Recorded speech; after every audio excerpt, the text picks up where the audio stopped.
Hi, I'm Billy, the photo brother.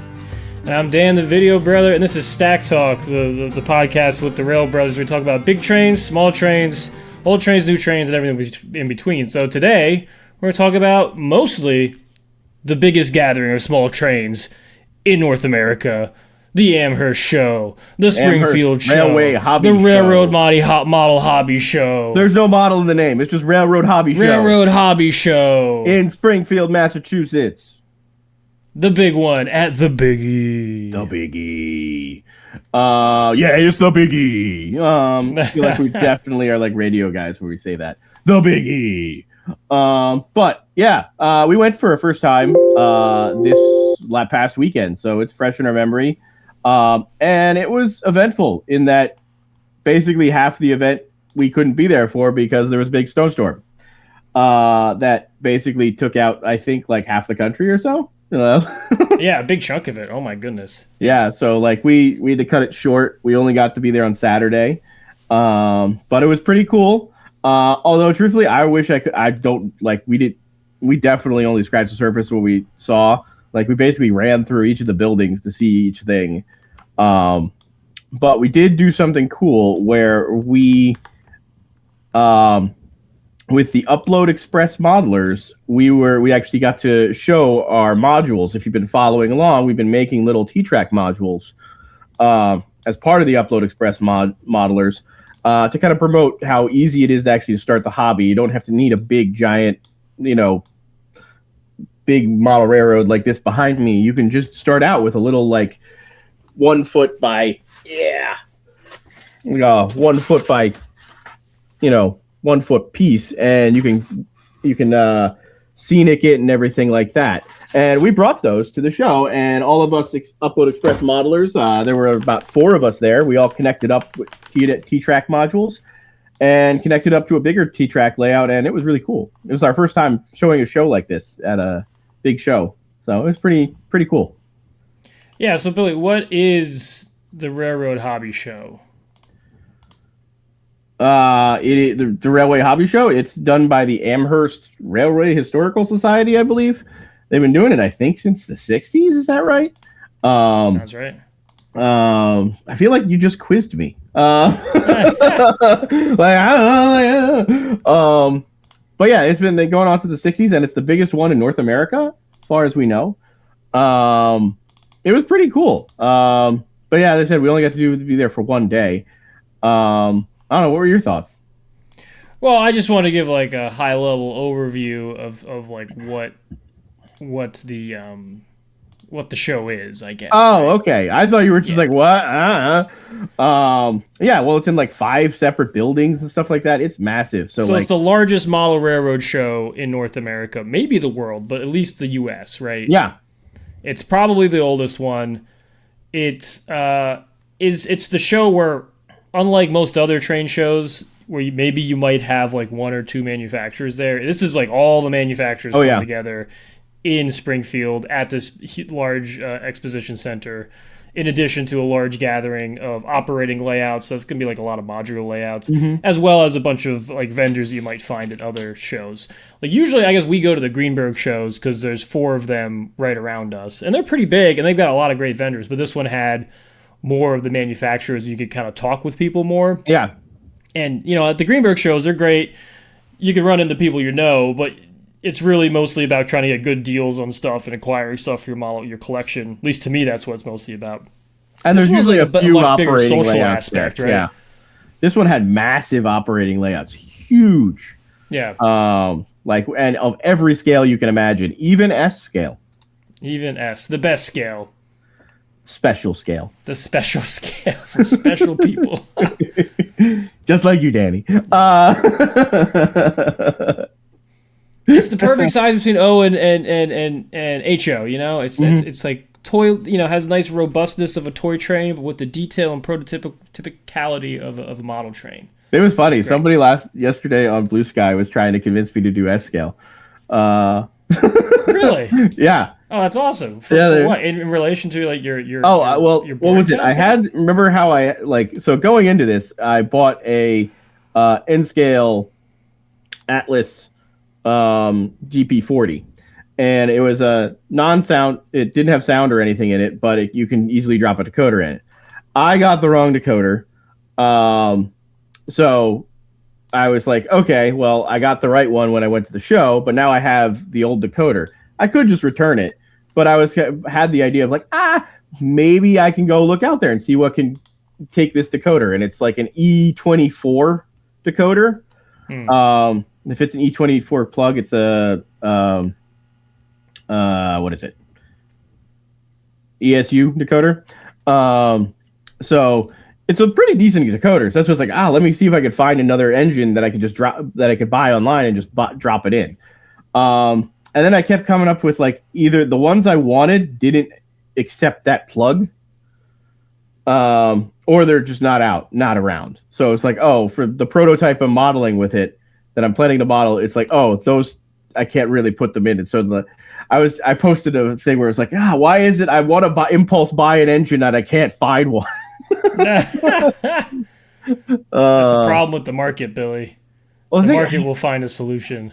Exactly. Well, probably truthfully, there's a solution coming, but it's just not an instant solution. Yeah. Somebody posted be like, well, another thing, you could always just change scales and, you go to S scale. And I was like, scale. Yeah. But I was like, well, this is actually because I am not changing scales, but adding another scale. S is best. Yeah, it's good. It's fine. It has some limitations of not having stuff. I guess so. Mm-hmm. Yeah, some things are difficult to find, like a Blue Comet set that they evidently produced. If we had one more day there, Danny, we would have been able to find that for you. That scale American Flyer Blue Comet set. I was hanging out in the corner somewhere, dusty. I was looking for it the whole freaking time. I could not find it. Well, you're better than me. I wasn't really looking for anything. I was. Yeah, so I guess so this is the furthest that we've traveled for a train show by far, right? Like usually we're going maybe an hour and a half to a train show. Yeah. This we were traveling, we took a day off of work to go to the thing. Admittedly, we didn't, of the people that have traveled to this show, we did not travel that far. We traveled about 4 hours away. Other people flew in from all the way on the other side of the country, then got stuck in a snowstorm for 2-3 days. Other people flew in from other countries. Yeah, so we definitely didn't it's not like we traveled the furthest, but this is the furthest we have traveled for a train show. Exactly. And so it's kind of a big deal for us. It was also our first time bringing a model to a train show, showing our models publicly, kind of showing the brand in a place that's not in front of 2102, generally speaking. Hey. I have done train shows, unlike some people who chickened out on doing them. Well, I guess I could do it now. Yeah. Yeah. Bring your stuff to the Bordentown train show. I could bring it. We could have a little. But no, this was for a really, a massive show audience. It was cool. But yeah, and it was cool being part of a whole group that were a big, massive model railroad layout that was there with the Northeast T-Trak. Yeah, modelers. And I think there's a big deal us bringing the model that far because yes, you have done a show. That show is about 500 feet from your house. It is maybe 1,000. It is. It's 5 blocks. Five blocks. Yeah. So, though that show's a big deal. I mean, people. The Bordentown show gets a lot of people going to it. People recognized you from that show at this show, right? There are a few people oh yeah, I was at the Bordentown show. I think more of I knew somebody. I saw the Southern Jersey T-Trak people were there, and I went up and said hi to them because they also do that. So maybe we can get involved with them. Doing some of the. Now we have some T-Trak modules, right? Yeah. So a couple things. We brought T-Trak modules. We made our own new merch. So I made a hat, which didn't arrive until the day. Didn't arrive until I got. Yeah, it came back Yeah, let me see this stuff. Let me see. So you got a new hat. Yeah, we got a new hat for me. I got a new shirt, right? So I got shirts of Rail Brothers, and then on the back, it's got our popular 20 Broadway Limited graphic, which I kind of like. I also got this hat here, which is a corduroy hat. Where's my merch? Where's my shirt? And then for Mia, Oh, I see how it is. I see how it is, Danny. No shirts Mia for free. we got Mia this hat here. So yeah, also we went up with Danny's wife Mia, aka as Danny had named her, the third rail. The third rail. Now she's very important in this situation actually. Because she made us go to cheese shops. Very important. And she made the logo for us. Made the logo, but also more importantly, she painted a ton of stuff on this. She was really integral to making these modules, or at least Danny's module. I did mine myself. Mine was only a third of the size of theirs, but whatever. Also, it's not the size that matters, Billy. If you come, and now I have a bunch of these stickers, so if you see us anywhere, ask for a sticker. Yeah, you know what? It was really I think like my big takeaway from it is it's less important that show about buying and selling stuff, right? It's more about camaraderie. Talking to people it was great. Talking to people because the Greenberg shows are not like that. Yeah, right? They're very business. It's very business. Like, you got the cash. You're there trying to haggle with people. This is not really the show for haggling, from what I could tell. I think you could have. I think you could have, but like, I'm not. I don't know. This guy brought his crap from halfway across the country. I'm gonna talk him down $5 on a hat or something. No, I'm not gonna do that. If it's the guy from he brought it in from he came from Conshohocken and is going to Edison or something. Yeah, I'm gonna talk that guy down $10. Whatever. Really, I'm sure we could have gotten some real good deals, Danny, if we stayed around on Sunday. Yeah, Sunday probably would have gotten good deals. But it was really heartwarming because the social aspect of it surprised me of how many people you knew, right? Yeah. And, I was a little bit skeptical of the sticker culture. Mm-hmm. So there was a sticker shock. You were skeptical? About the sticker culture. Wait, there was a sticker shock of your sticker culture? Of the sticker culture, yes. Mm. It was shocking how many stickers I got and how many we gave away. It's really cute. It's adorable. It's wholesome, right? This is wholesome. I got them all right above my head now. So, and it was a moment when there was a lot of turmoil in the country overall, but we were all really cold in these 5 buildings in Springfield, frickin' Massachusetts, all there for trains, all sorts of different people. And we're, trying to build camaraderie and we're showing respect to each other by giving each other, well-crafted stickers and invitations to operate on each other's layouts, which is I just thought it was really wholesome. It was great. Yeah. No, it was really cool. Like I love that. Like it was a fun aspect of it. I wish I got more stickers actually. There's a few people I know I talked to beforehand. I was like, hey, we need to meet up and exchange stickers. Yeah. So and we didn't get to do that. But so I need to figure out what to do with my stickers. I put them right here. I think that's cool. I feel like Mia can inform my stickerdom. So Mia some people put them on their laptops. Some people put them on if you have a toolbox that you bring, especially with N scale guys. I guess I'm one of them now. I saw Dennis had that. Oh, yeah. I guess I'm an N scale guy. You're an N scaler. Now it seems like you're more interested in building out your modules than you are. So I'll come back to that. See, N scale is pretty cool, right? I'll come back to that. It's cool, but so you can put them on your in the knack boxes that you use to move the stuff around. But you could, a lot of people put them on the edge of the layout or something like that, or put them on, somewhere they can be seen, kind of thing. So yeah. So you can be like, oh look, here are the other people I've hung out with, or I've gone to their railroads, or I've talked to them and stuff like that. It's really cool. I don't know exactly where it started, if it started at shows like this or it started online, but I came across it when I was on TikTok with a bunch of people, and they would just mail them to each other. Other railroad creators on TikTok. So if anyone wants anything, I can mail them to you. So that's great. So it'd be fun. I'm exceptionally lazy and probably won't mail anything to anybody, unfortunately. But I don't know, Billy, you've got the energy for that and the good handwriting for it, perhaps. My handwriting's awful. Danny, we are related. The handwriting's terrible, bro. Handwriting's terrible.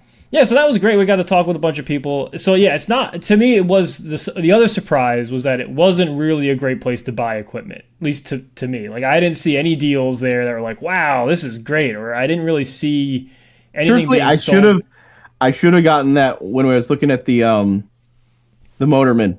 That was a pretty good deal for the Motorman. I should have gone back there and gotten it. the IO scaled engineering one. Yeah. Like I think they said it was like only 120 or something like that, and that's I think pretty good for that if I remember correctly. I think it goes for like 150. So I was like, should have probably gone back for that, but I could be completely wrong. Don't anyone quote me on numbers. Yeah, so for me, it wasn't the surprise. I was kind of expecting there to be more collection vendors. I guess people selling. I think there were people like that. We just didn't really go to them. Yeah, I didn't see a whole lot of it. So yeah, I know there were whole areas of the Better Living Center that we just didn't hit at all. Yeah, I mean, I did go back and looked at it, and so I guess that's the second surprising thing was like I didn't really buy many trains at all. I bought one $30 boxcar from Home Rails, which was cool. I was expecting to drop serious change on trains. I think that I did buy I bought $100 something, but now I forget what it was, which is hilarious. What was that? Hat. Oh yeah. So I guess that's the number 3 thing is that I spent a bunch of money on clothing and apparel, which was surprising. Oh, I bought a kit. I bought a kit from what kit Custom. I bought a small skyscraper, N-scale skyscraper from the I forget the name of them, cool. But they're the guys out of Baltimore. They do really nice the acrylic kits, custom model. I think it's custom models or something like that. Here, I think I took a photo of them. They're in the thing. Let me go find them. Yeah, look them up. Yeah, let me know when you got it. But yeah, and then the other thing was the apparel. That was the other. So let me hang on a second. Hang on. So I gotta take off my stuff. Hanging on. I am hanging. I'm hanging.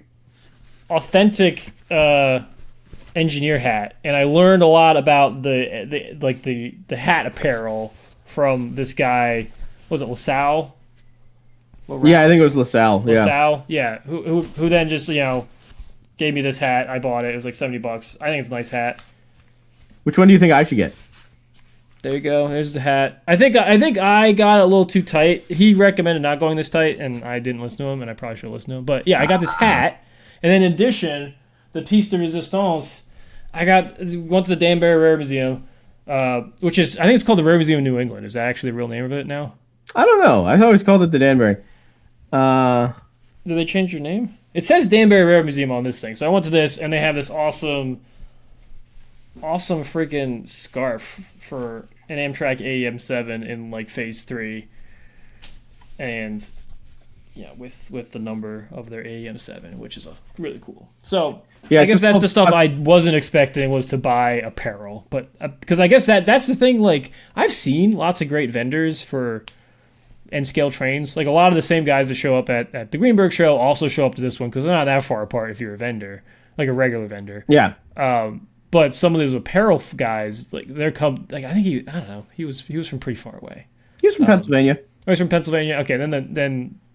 But either way, I've never seen him at the Greenberg shows. So no, but he's I think he seems pretty legit with his stuff. Yeah. So you got to tell me which hat I need now from him. I don't know. You should ask him. He told me the whole history behind all the hats. I think this is like a 1950s style engineer hat. And so I guess the thing I didn't realize was that a welder's hat was just a style of a hat, like a baseball cap. And you did not have to be a welder necessarily to wear the welder style hat. You could be an engineer or a fireman, et cetera, et cetera. And that the polka dots were just that was like a cheap pattern that you could buy in that era. So it's not it's not like if you had the polka dots that meant you were a welder.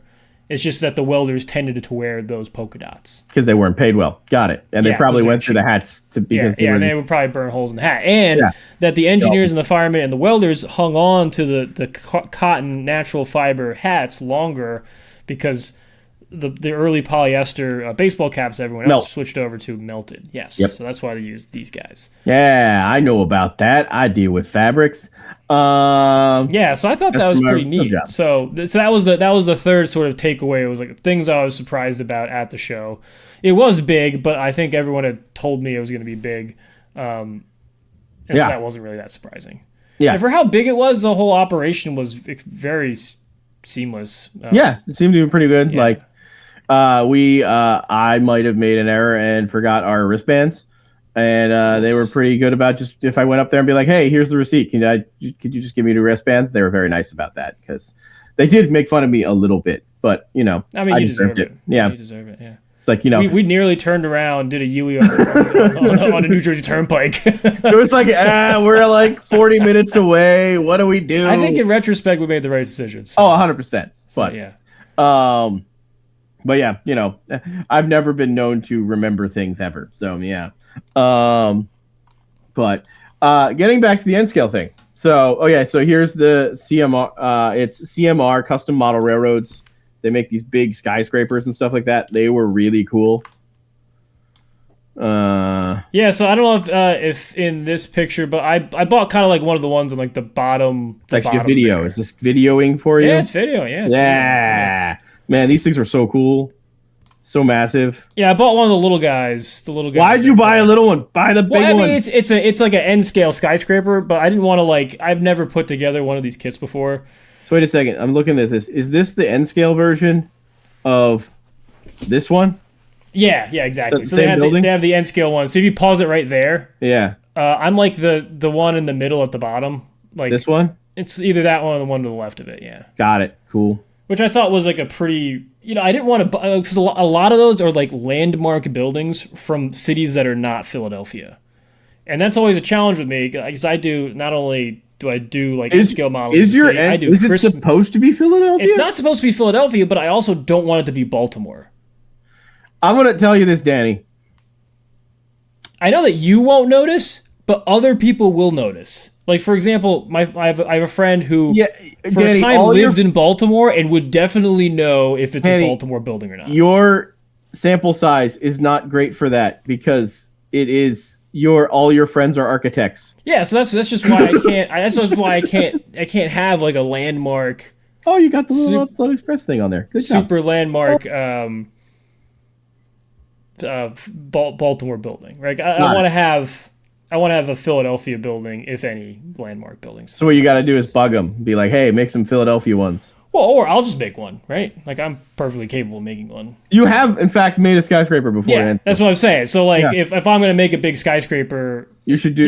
Are you going to paint? You should just paint that up and just put it right in the middle of your layout. I think that's a possibility. I think right now, I mean, I already have put up like the reject pieces. Yeah. So for those who don't know, Danny did a big he got a award last summer. I believe it was Best Young Architect in Philadelphia.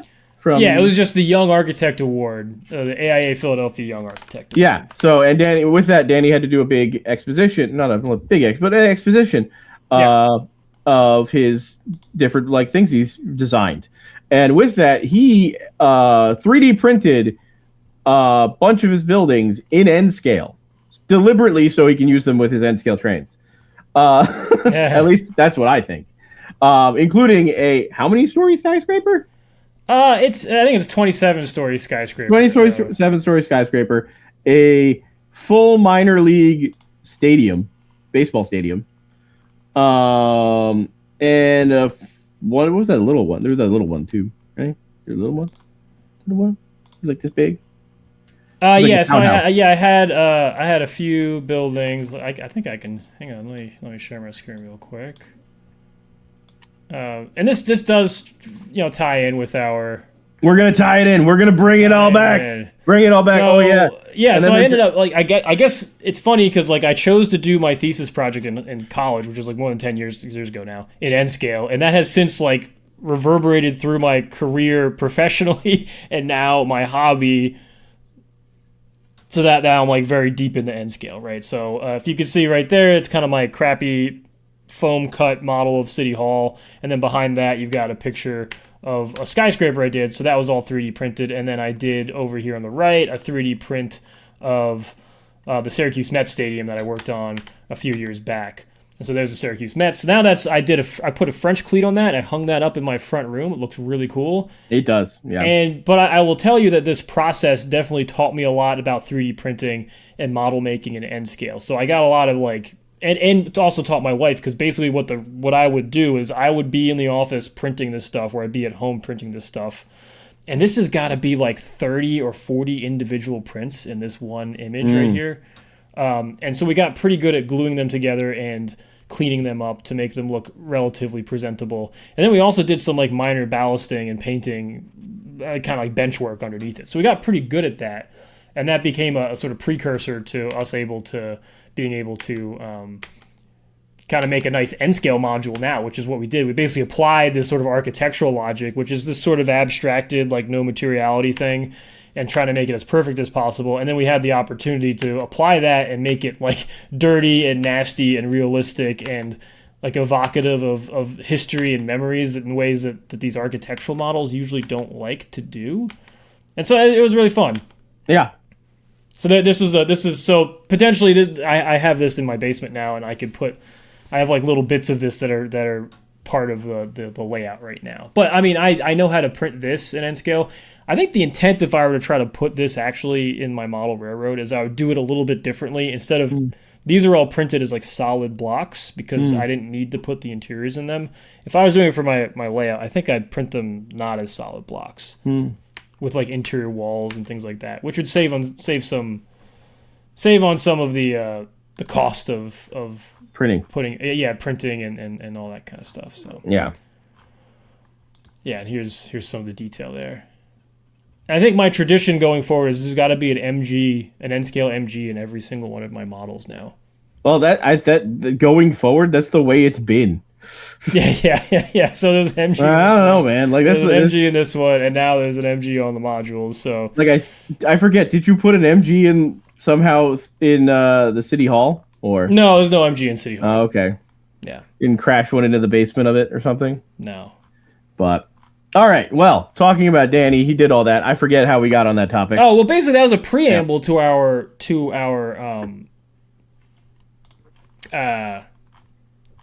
like our Upload modules, Express right? modules. Yeah, Upload Express modules.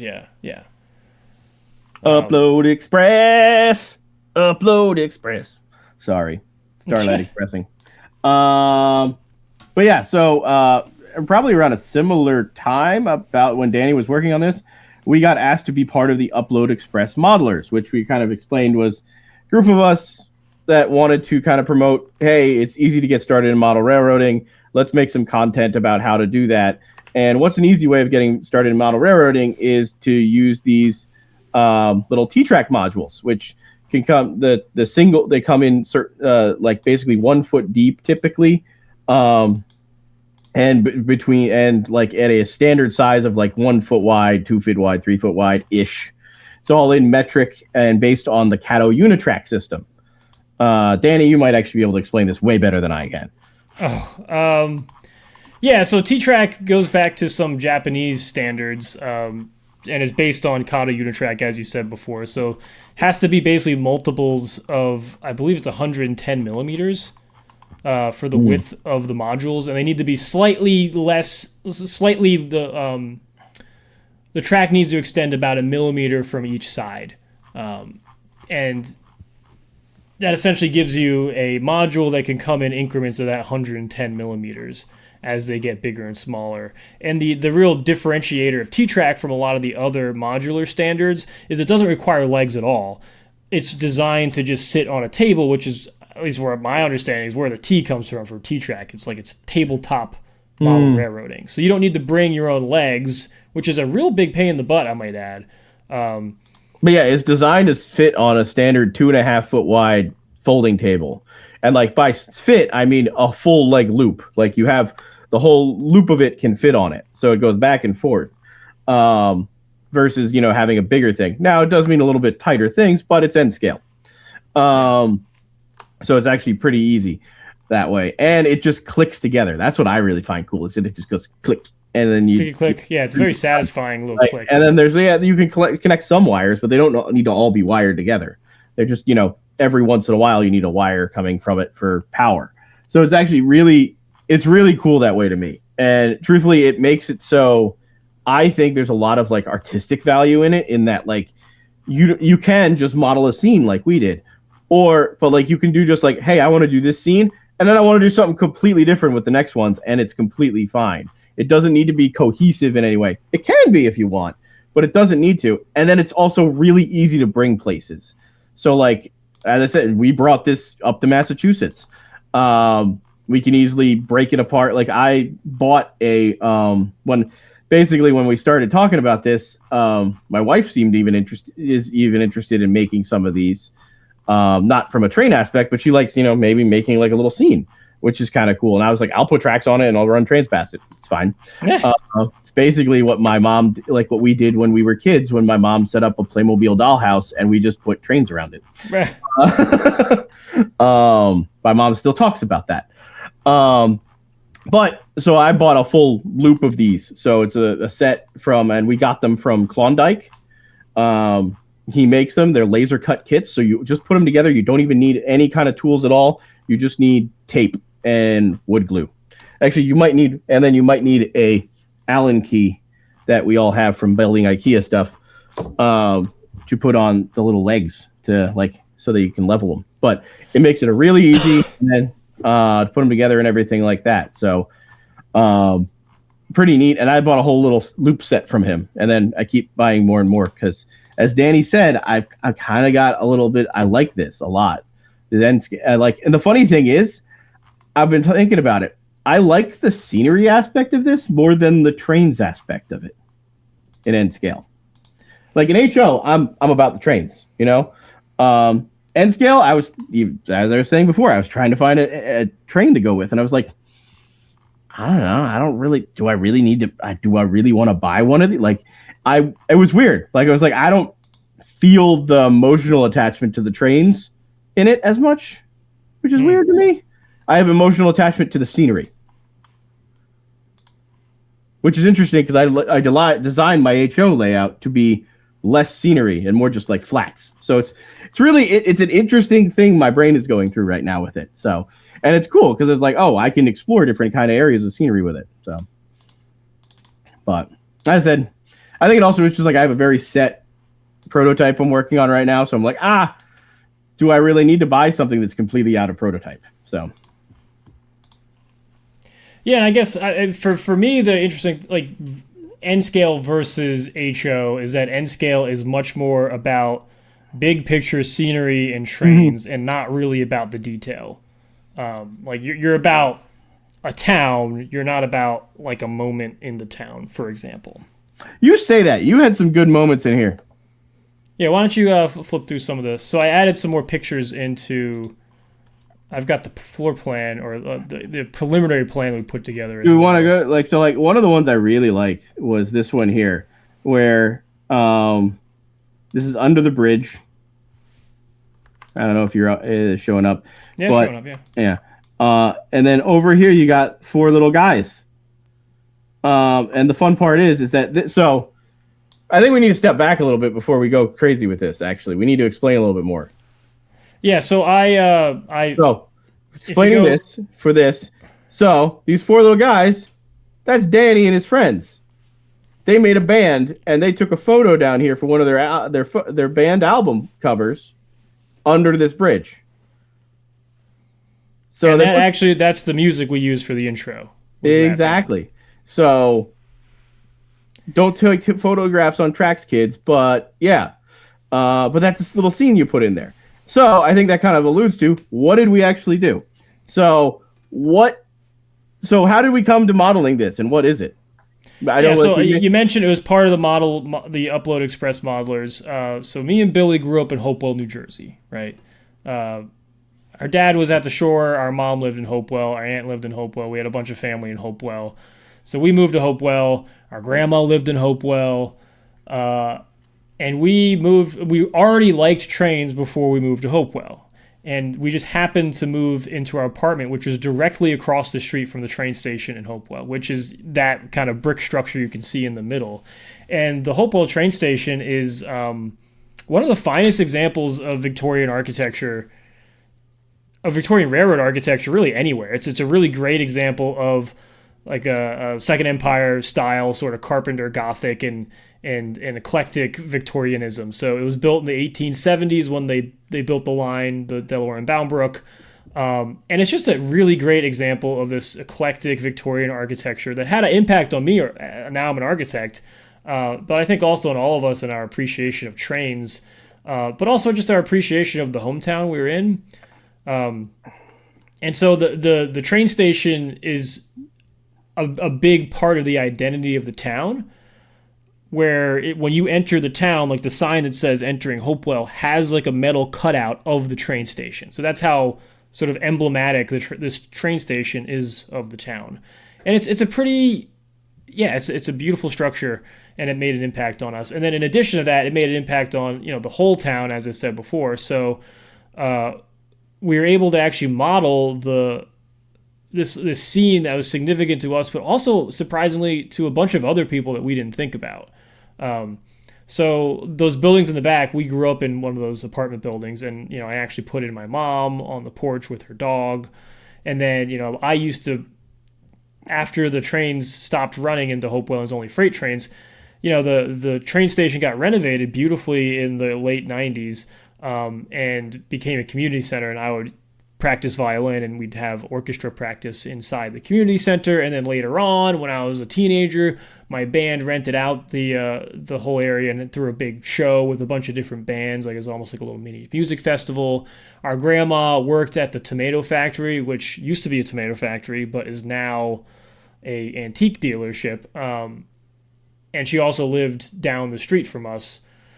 And then our aunt lived in town. All my first crushes all lived up one of the cross streets there. So yeah, it's a lot of memories. And I guess maybe that was the surprising thing for us, and maybe for me, is that, for a model railroader, I'm not that old. We're in our 30s. Mm. A lot of model railroaders are, in their 60s or something. And so that's a logical thing for someone in their 60s to do, is to kind of tap into these like elemental memories that they have from their childhood and their formative years. Whereas for us, that's not like that long ago. Like it's a long time ago, but it's not that long ago. And so I didn't expect necessarily for that to come out here, but it did.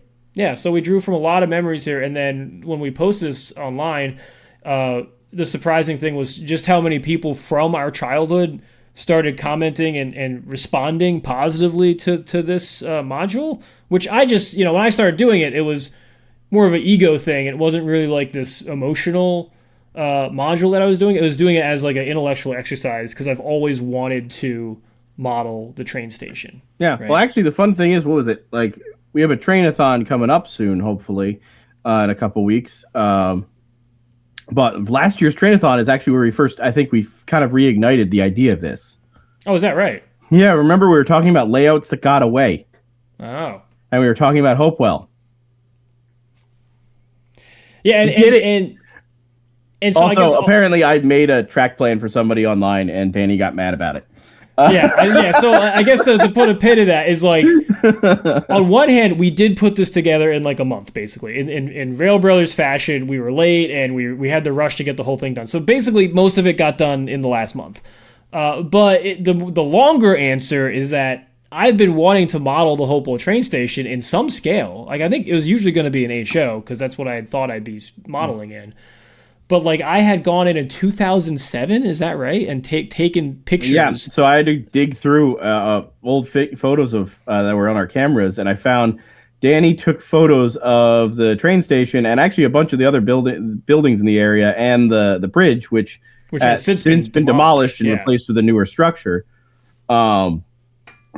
That in 2007, with the idea of, like, Danny at some point would want to make these. Would make these in some way, shape, or form, and you were actually able to use the textures from that to make the train station, right? Yeah. So basically, those textures are from those 2007 images for the train station. So literally, it is exactly modeling 2007. Now, the reality of it is, I actually went and like weathered them a little bit in Photoshop to make them look a little grungier, because I didn't necessarily want it to look as pristine as it looked back then. But then, yeah, so really, in a way, like, that model in particular has been 20 years in the making, which is wild. And I know I went back later and actually measured things. So I started making a SketchUp model, which is like a modeling software on the computer. And then I used that as the basis to bring it into Revit, which is an architectural modeling program. And then from there, I built it in 1:1, and then used a lot of resources from the Hopewell Valley History Project.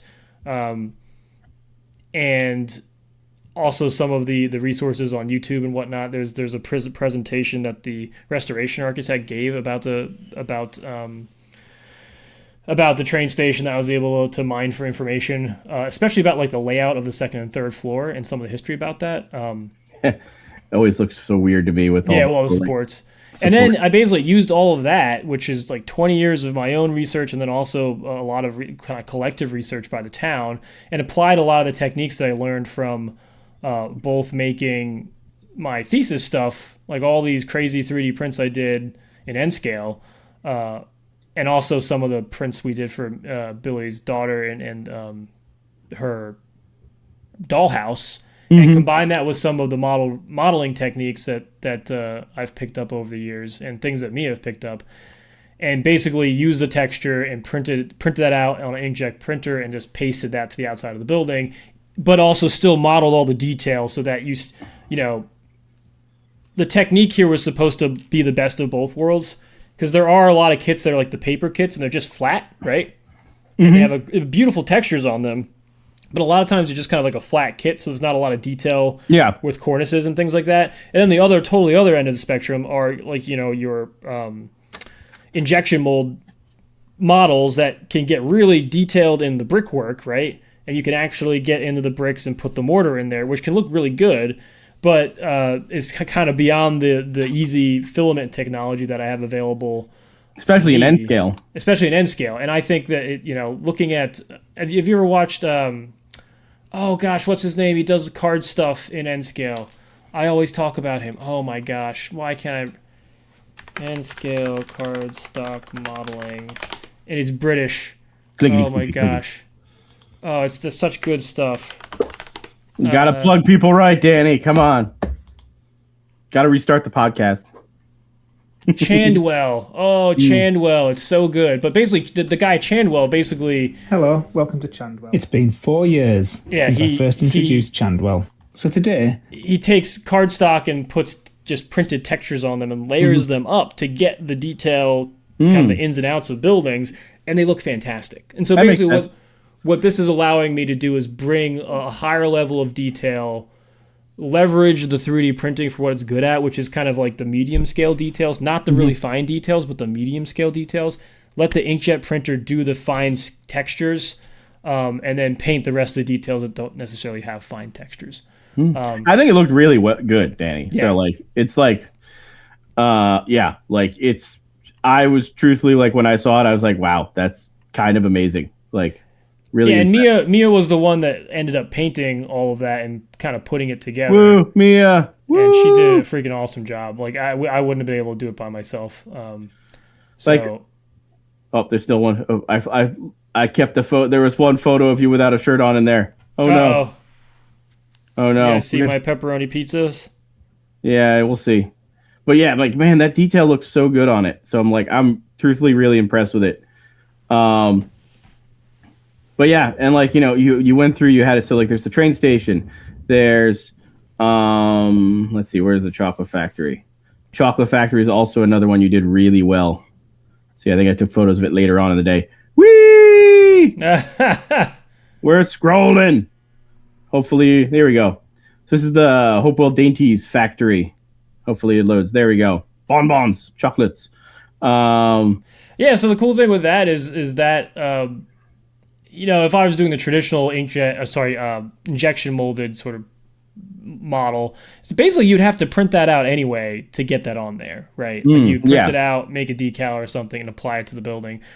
This just like, you combine it all together. So I was able to take imagery that both we had taken and were from Google Maps and publicly available images of the building, scale that to my model I had of the building, and then was able to take historic images from the Hope World History Project and overlay the historic advertisement on top of that and just print that all out at once and then weather it as well, to give it the look that it came out with there. And I thought it was pretty successful. It does. It looks. In addition to that, we actually modeled interiors for a lot of these buildings, almost all of them, and then put similar textures on the inside of the models, and then drilled holes in the bottom. We should have done that beforehand, but it put a lighting kit inside of it that ended up looking really good. Let's see. I think I took some photos that kind of emphasize the inside stuff. Yeah, and then all the buildings behind, like the train station and the train shed, were both all custom models.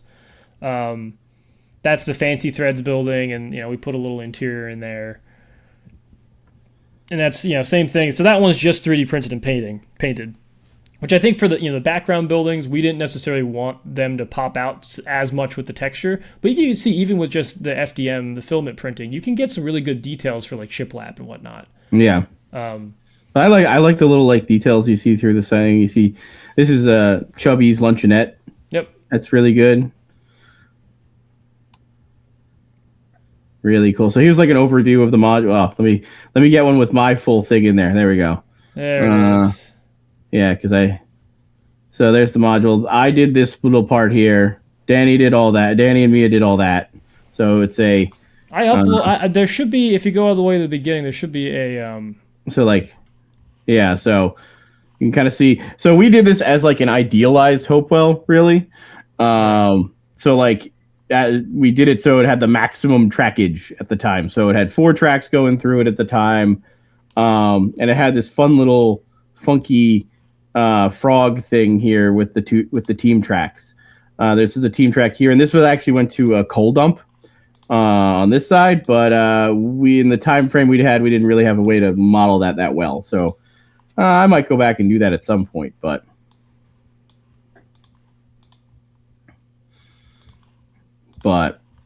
yeah, here we go. Here's a good one.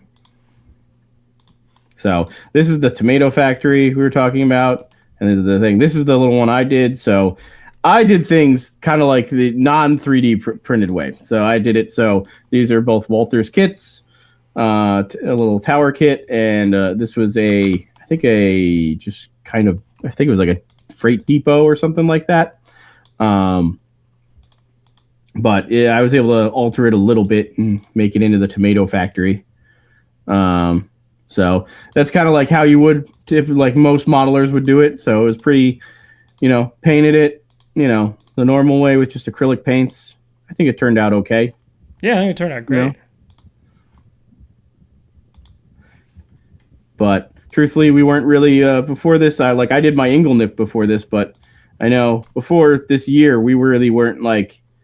We hadn't done much scenery, so this was kind of like hey, we need to get over that hump and do scenery. So, let's see. Do I have another? Here's the back of it. There you go. A little back of it. Did some static grassy stuff, made trees, put some ballast down for the gravel parking lot.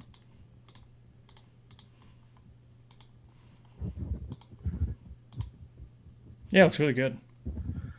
Thank you. I think that was the somewhat liberating thing about N-Scale, is that you don't have to necessarily sweat it as much because it's so small that you really just need to get the big picture right?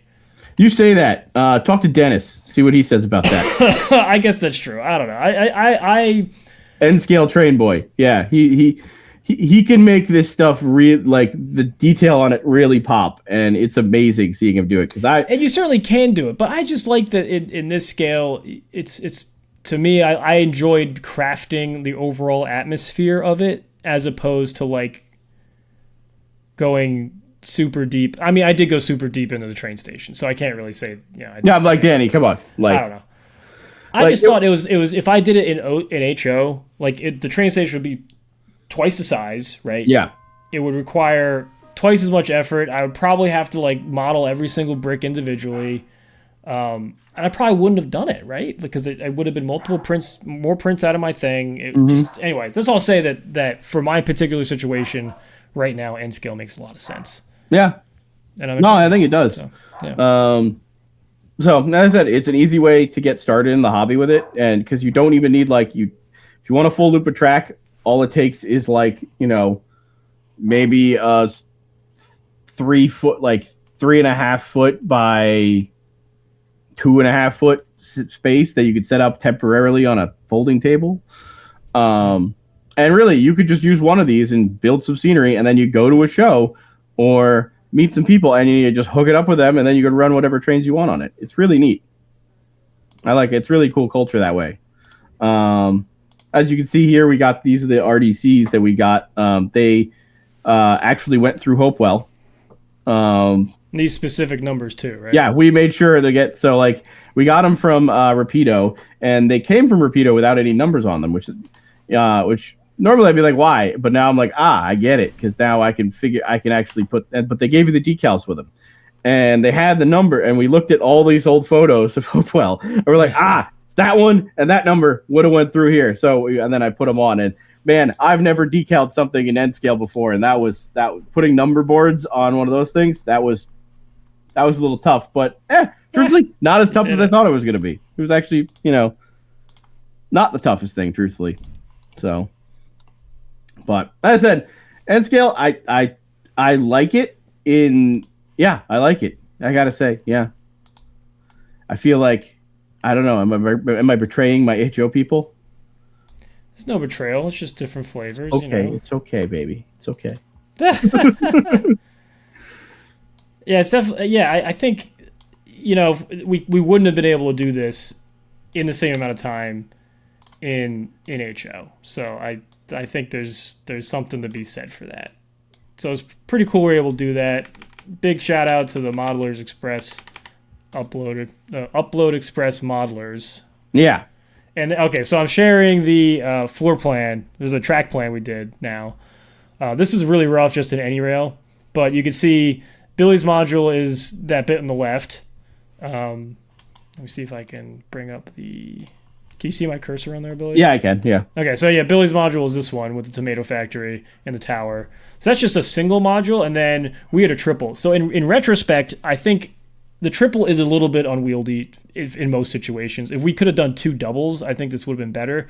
The reason why we didn't do that was you can see it would have been tough to break these modules up. You would have had a switch. You could have probably done I guess the station sits on that. I was going to say you could have maybe done it just 2 doubles, right? But I was actually thinking you could do a double and 2 singles, but you'd have to mess with where the train station is. Yeah.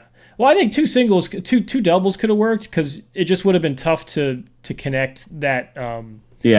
The switch, but it's probably doable. Yeah. Because we didn't. This is our first time really putting together more complicated modules that aren't just the standard 2 tracks. So I guess that's to say the standard is just 2 tracks in the front. That's it. So the 4-track main line is a bit more complicated. In addition, the switching. So we didn't know how, if once you stray from that, how that would connect. Turns out they connect pretty easy. We probably could have made it work. Yeah. But the triple is just a little bit too big for the small car that we have. It does fit in it, but it's a little bit bulky. Especially when there's me in it as well. Yeah, especially when Billy's in it. But it just barely fits in the back. And the other challenge with this is to get the track spacing right, which is based on Kato system. Kato uses 33 millimeters track centers, and to get that consistent spacing among all 4 tracks, which is what Hopewell had at its peak, we had to use a number 4 switch. And the number 4 Kato switches are a little bit temperamental, and then we weren't as careful as we should have been with the initial ballasting. And I know we gunked up a couple of the switches and had to replace them, and that's not cheap. Here's the thing: we hadn't even ballasted yet. They just didn't work that well. They just didn't work that way. Yeah. So the number 4 switches, as we kind of knew that going in it, but the number 4 switches were a little bit troublesome, but we were able to switch them out for turnouts that worked a little bit better. And they actually, at the show, they worked well, right? Like we didn't really have... Well, I think most of the issues we were having with it is when we set it up on our test one in your basement, is that we had a curve going right into it. Yeah. Which had some trouble. Although they had the curve going right into it originally. I think it was a leveling problem. Where Andy's stuff came in. So, yeah, you're right. It probably was a leveling problem because we were like on those wonky tables that we were trying to set up. Now, and then I immediately that night just went to Home Depot and bought a folding table. It's like, no, I'm not dealing with this anymore. Don't tell anyone in our family because then they're going to want to borrow the folding table. Yeah. Yeah, and I guess the one challenge with this for me was this crossing, this 30-degree crossing. Kato doesn't make that, so we had to come up with something else. I tried to buy... Kato makes transition tracks that transition from Kato to Tomix tracks, but that ended up not fitting, so I had to regroup at the last second. I ended up getting an Atlas crossing and had to ballast that by hand, and I didn't know how to do that. That bit did not turn out great, but was still able to make it work. So I think it looked fine. It looked fine. Yeah. And then funny enough, there was supposed to be a signal bridge here, and that only just came in like today, right? Oh, it didn't even ship yet. It's shipping today. Yet. It's shipping today. That's hilarious. So funny.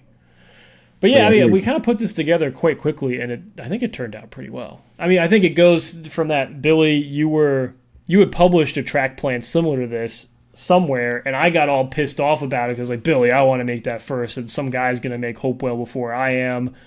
And then I suspect they haven't finished it, right? I don't know. I haven't seen anything. It was on Reddit, so we should probably post our stuff to that chain and be like, well, it would look something like this. Oh man, you're a dick. But yeah, I don't know. I have no problem doing it. I think the guy will have fun with it. It's a really cool thing, and I was like, I kind of wanted to explore how to do it anyway, and well, that's one way to get me to do something is if someone else is going to do it first. It's and I have to probably like one of the best ways to do it. Yeah. Yeah. No, and there's nothing wrong with someone else modeling it. I just wanted to make sure that I don't know. I just wanted to do it, I guess. Yeah, you wanted to do it. I've been wanting to do this for 20 years, and we finally did it. You finally did it. Finally. So, and then you would like take in measurements of it in like 2010 or something. You were saying so like. You had drawn it up in like CAD or something like that in their SketchUp. Yep. So, but yeah, no, I think it was a really fun experience. It was cool doing it. I think we need to try to figure out somewhere else to set it up. Where we can like somewhere maybe in Hopewell to set it up. Maybe it'd be cool to figure out a way to set it up in the train station. Yeah, that'd be great. Yeah, like I was thinking, like if we can set it up in the parking lot, even then we can have a photo of the train station and then the real train station in the background. Yeah, that'd be pretty cool. That'd be very cool. Yeah, I gotta get my T1 working. Yeah, you do. Send it back to BLI. It'll take them. It takes them a few months to do that. I think I actually have a Mikado that's due up for. We'll see if it should be processed soon. So. Yeah, we were able to talk to the BLI folks, which is great. Yeah, they gave me a hat. They gave me a hat too. It was great. Yeah. Woo! Hat. Yeah, so the Amherst show, I think it was a success. It was a bummer we had to leave early, and that was like a whole thing. And then, I think we made the right call. From talking to people, I think we made the right call. Mia, Eddie from Model Train People, and his son all got sick. So we got the Amherst crud as he the con crud. Yeah. I do wonder if a certain other Rail Brothers somehow infected all of us, but we'll see. No. Hey, I had antibiotics. I should have been fine. That's what they said. So that's what they said. Hey, I had that cough since like beginning of January. Well, maybe you caught something else in addition to the cough or something. Truthfully, I kind of think it might be that. That's probably that, yeah. It's possible, but I also heard that Dennis had something. So I'm like, maybe it's all Dennis. Let's blame Dennis. It's all Dennis. There you go. You blame it. But then, like, there's another person I was talking to online that's like, oh, no, the person they were driving with had COVID. Everyone had we tested. We don't think it's COVID, but yeah. But I've been a little under the weather for a little bit. So I guess I would say, like, maybe if you go, maybe you should wear a mask. I saw a couple people. The guy from the Pixel Depot, I think I saw, he was all masked up, which, if you're sick or if you're going there and you don't want to get sick, there's 20,000 disgusting model railroaders there spreading the germ wealth. It's true. Yeah, it was a good show. Do you think we're going to try to go next year? I want to do it. Yeah. Yeah. And then hopefully we can. I don't know. Do we build more modules and bring them up? Do we bring different ones? That's another episode. So you could catch us. We'll have a live episode on. Was it the 20th? Let me see here. Where's the calendar? I believe it's the 20th, right? It's Friday, the 20th of February. Yeah, Friday the 20th, and then the 21st of February. Yeah, so the Friday the 20th, I think we're going to try and do a live podcast at 10 p.m. Yep. And then on the 21st at 11 a.m., we're going to do something. We haven't quite figured it out yet. We might do like a little op session thing or something like that. Thing. Yeah. And then we'll either that episode or the one after that, we'll debut our sort of concept for March, which is Union Station Madness. Yeah, Union Station Madness. So we're going to have brackets of all the Union stations, and they're going to duke it out. Yeah. Figure it out. So figure out which one is the best Union Station. Pick your favorite Union Station, bet on them, send hate mail to your least favorite one. So it'll be fun. It'll be good. Union Station Face Off, Union Station Madness. But that'll be a lot of fun. Cool. Yeah. I don't know. Anything else? No, I mean, I guess I'll say that, go to our website. We've got links to our Facebook, to our railbrothers.net. I redid the whole website last month. It is usable.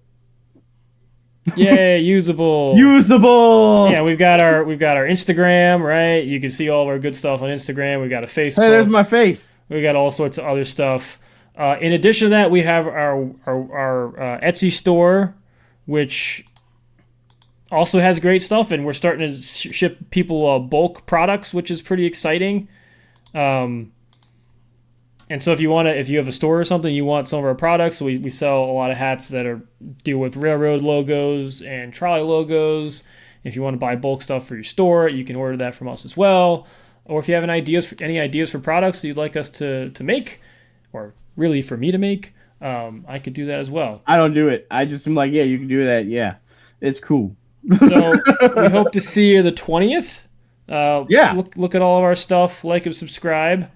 Also, if you want a sticker message, we'll mail it anywhere in the U.S. So, Billy will mail it anywhere. I'll mail it. I'm not mailing shit. That's all, Billy. You cursed. Uh-oh. Well, if you're gonna bleep it. You're gonna choo-choo it. I think you're not gonna choo-choo it. I think saying poop on the internet's okay. Yeah, but you didn't say poop. Just no fornication. You didn't say poop. I didn't say poop. I didn't curse the whole episode, and then you did it. I'm so proud of you, Billy. Oh my goodness. All right, on that, we'll see you on the 20th. Maybe we'll put out a podcast before then. Probably not. I don't even. Is this gonna be up before then? Nobody knows. Nobody knows. We'll see. All right. Cool, see you guys. What is it? What is our catchphrase? Oh, Billy, you don't remember? We'll see you down the line. Yeah. Down the line.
Better not to come back, 'cause I'll trap you in a city.